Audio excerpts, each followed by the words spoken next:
الرحمن علم القرآن خلق الإنسان علمه البيان. بسم الله الرحمن الرحيم. نحمده ونصلي ونسلم على رسوله الكريم، أما بعد. قال الله تبارك وتعالى في القرآن المجيد والفرقان الحميد: أعوذ بالله من الشيطان الرجيم. بسم الله الرحمن الرحيم. يا أيها الذين آمنوا اتقوا الله وقولوا قولا سديدا يصلح لكم أعمالكم ويغفر لكم ذنوبكم. صدق الله العظيم. وقال النبي صلى الله عليه وسلم: أعظم النكاح بركة أيسره مؤونة، أو كما قال عليه الصلاة والسلام. بزرگان محترم، برادران اسلام، معزز سامعین و حاضرین، آج کی یہ میٹنگ اور آج کی یہ مجلس انتہائی محترم الشان اور عظیم مجلس ہے، کیونکہ اس مجلس کے اندر، اس میٹنگ کے اندر جو عزائم اور مقاصد ہم لے کر کے بیٹھے ہیں وہ بڑے اونچے مقاصد ہیں۔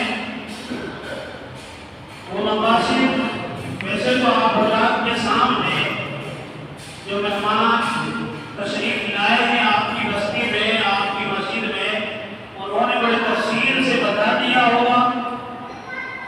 مجھے تو مختصراً بات کرنے کا حکم دیا گیا ہے، کیونکہ وقت بھی کافی ہو گیا ہے، کافی دیر سے آپ بیٹھے ہوئے ہیں، شاید میں تاخیر کا شکار بھی ہوں، اس لیے مختصر ہی بات کروں گا، لیکن اہم بات آپ حضرات سے کروں گا۔ دعا کریں کہ اللہ تعالی ہم سب کو عمل کی توفیق عطا فرمائے، کیونکہ اصل چیز عمل ہے۔ ساری چیز پوری شریعت اسلامیہ ہمارے سامنے ہے۔ ہم رات اور دن بیانات کے ذریعے، تقاریر کے ذریعے سنتے اور سمجھتے رہتے ہیں، لیکن اگر کسی چیز کا ہمارے یہاں فقدان ہے، کسی چیز کی کمی ہے، وہ چیز ہے کہ ہمارے پاس عمل بالکل نہیں ہے۔ رات دن ہم کہتے بھی ہیں، سنتے بھی ہیں کہ نکاحوں کو آسان کرنا ہے، نکاح آسان کرنا ہے، لیکن جب عمل کے میدان میں ہم آتے ہیں تو ہم 0/0 ہو جاتے ہیں۔ اگر یہی حال رہا اور اسی طرح صرف کہنا اور سننا رہا تو یاد رکھیے قیامت تک بھی ہمارا سدھار ہونے والا نہیں ہے۔ جب تک ہم عمل میں نہیں آئیں گے، جب تک ہم ان باتوں کو عمل میں نہیں لائیں گے، تب تک ہم اپنی زندگی کو سدھار میں نہیں لا سکتے، اس برادری کا سدھار نہیں ہو سکتا، اسی طرح بے راہ روی کا شکار ہوتی چلی جائے گی۔ اس لیے اگر سدھار لانا ہے، اگر صحیح راستے میں آنا ہے، تو جو چیزیں بتائی جا رہی ہے اس پر عمل کرنا پڑے گا، اور وقت تیار عمل کرنا۔ ایک مرتبہ ہمارے یہاں ایک شادی تھی کپرولی میں، جمعہ میں میں بیان کر رہا تھا، بیان چل رہا تھا اسی موضوع کے اوپر کہ کھڑے ہو کے کھانا کوئی نہیں کھائے، اور سب نے ماشاءاللہ بڑے اونچے ہاتھ اٹھائے کہ ہم نہیں کھائیں گے۔ شادی جو میں نے فوراً بات کی، سارے وہاں میرے بیٹھے گھر میں سب نے کھڑے ہو کے کھانا کھایا، اور عمل کا یہ حال ہے۔ افسوس کی بات یہ ہے کہ ہم مسجد میں بیٹھ کر عہد بھی کرتے ہیں، مسجد میں بیٹھ کر اللہ کے سامنے ہم ہاتھ اٹھا کر عہد کر لیتے ہیں، لیکن پھر بھی عمل نہیں کر پاتے۔ اس لیے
یا دیکھتا ہے کوئی؟ اکا دکا مثالیں اپنی جگہ ہے، وجہ سے بہت لوگ اس طرح کے ہیں جو دینداری کو بھی دیکھتے ہیں، لیکن اکثر و بیشتر آج ہم لوگ شادیاں کرتا ہے، شادیاں کرتے ہوئے لڑکی کا انتخاب کرتے ہیں مالدار گھرانے میں کہ مالدار اگر ہوگی تو ہمارے یہاں جہیز بھی خوب آئے گا، ہمارے یہاں گاڑی بھی بڑی سے بڑی آئے گی، ہمارے یہاں اور دیگر سامان بھی بہت آئیں گے۔ اور بہت سے لوگ کسی لڑکی کا انتخاب کرتے ہوئے حسب نسب دیکھتے ہیں کہ اگر فلاں گھر کا حسب نسب جو ہے، فلاں لڑکی کا حسب نسب بڑا عالم خاندان ہے، بڑا اونچا خاندان ہے، اگر اس کے یہاں میرے بیٹے کا رشتہ ہو گیا، میری بیٹی کا نکاح، میرے بیٹے کا نکاح ہو گیا تو ہم بھی اونچے خاندان والے ہو جائیں گے۔ بعض لوگ حسن و جمال کو دیکھتے ہیں کہ یہ لڑکی بڑی حسین ہے، جمیل ہے، خوبصورت ہے، لیکن اللہ کے نبی صلی اللہ علیہ وسلم نے چوتھی چیز کو اختیار کرنے کا حکم دیا ہے، فانظروا بذات الدین، کہ تم دینداری کو اختیار کرو۔ جب تک دینداری ہمارے پیش نظر نہیں ہوگی تو ہم ایک لڑکی کا انتخاب صحیح طور پہ نہیں کر سکتے۔ جو خرابیاں اس وقت ہمارے معاشرے میں ہیں وہ اور بڑھتی چلی جائیں گی۔ تو سب سے پہلی بات تو میں نے آپ سے گزارش کی کہ عمل کرنا ہے۔ دوسری گزارش یہ ہے کہ جب لڑکی